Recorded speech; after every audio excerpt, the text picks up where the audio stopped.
Hello parents, I want to welcome you to Open House 2020. My name is John Mutch and I will be your son or daughter's economics teacher this semester. Again, economics is a semester course where we will explore some of the basic concepts of micro and macroeconomics. And there are several reasons why I enjoy teaching this class here at the high school. In fact, economics has become one of my favorite classes to teach. And just to give you a little bit of an idea, one of those reasons would be that I believe many of the topics that we'll cover throughout the semester may be fairly new to the students. You know, they may not have had a lot of this stuff in some of their prior social studies classes. So it's fresh, new, and hopefully, therefore, brings kind of a level of interest with that. Another reason that I like teaching economics is I believe there can be a lot of real-life application involved in the material that we'll be covering throughout the semester. And again, you know, hopefully that's something that helps keep them engaged and builds their interest in the subject matter as we move along. Okay, a couple of the important resources that I want to make sure I shared with you. One of those, which I'm sure you're aware of at this point, is Progress Book. I will be posting all of your son or daughter's grades on Progress Book, and I will certainly try to keep that up to date as much as possible, at least on a weekly basis, if not on a daily basis.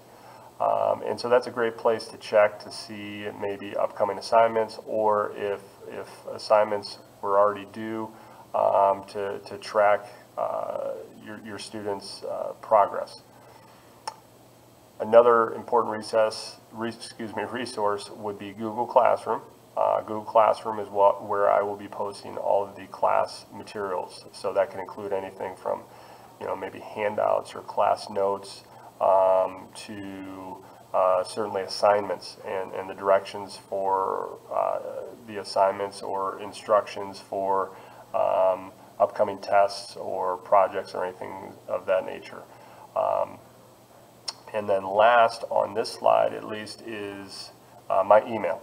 And so if you ever have any questions or concerns or want to check in to see how maybe your son or daughter is progressing, that would probably be the best way to reach me. I certainly check my email daily, and I will do my best to get back to you within about a 24-hour period. Okay, I thought it would be nice to kind of share with you and maybe give you a glimpse of at least part of a lesson or activity that your son or daughter may be doing with me here at the beginning of the semester. And so one of the things that I had them do, we start the semester out talking about scarcity. And so one of the things I have them do is create a wish list. And with that wish list, it's very simple. I have them jot down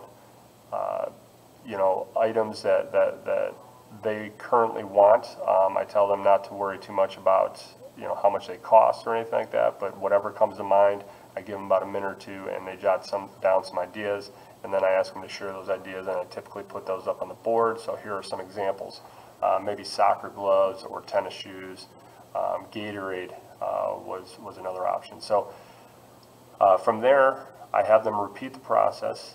The only thing that is different is, again, I give them about a minute or two, and then I also tell them they cannot repeat anything on their original list, so it has to be new items. And so just to give you an idea there, in red would be some of those new items, maybe a baseball bat or speakers or purse or camera lens. Then we do it a third time. Same rules apply. They get about a minute or two, and they cannot repeat anything. So in green, you see some of those new items. They get a little bit more, in some cases, a little bit more expensive and also a little bit more creative. So, a new car, maybe like an Audi or a motorcycle, jet ski, a new dog, airline tickets, and my favorite from this one is the vending machine. I would love to have my own personal vending machine. Okay, so have them do it a fourth time, and I think you're going to notice that the ideas become maybe a little bit more broad and certainly a little bit more outside the box. And in some cases, they get away from the idea of monetary items. So in blue, you see some of those. Family, solving poverty, world peace.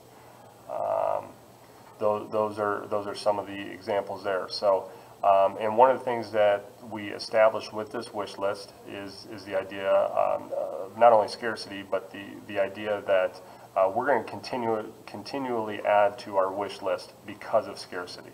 We're never going to be able to maybe check off every single thing that we desire, that we want.